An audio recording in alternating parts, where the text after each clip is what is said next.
month pregnant ang baby Minggay. Oh, 1 month pregnant na yung baby Minggay na yan.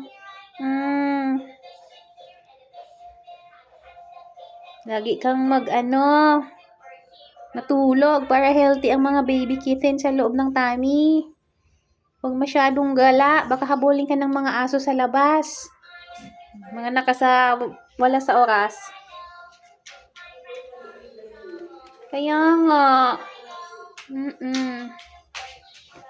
Kailan mga anak to? January. Wow. Gawa na tayo ng niya. Birthing place.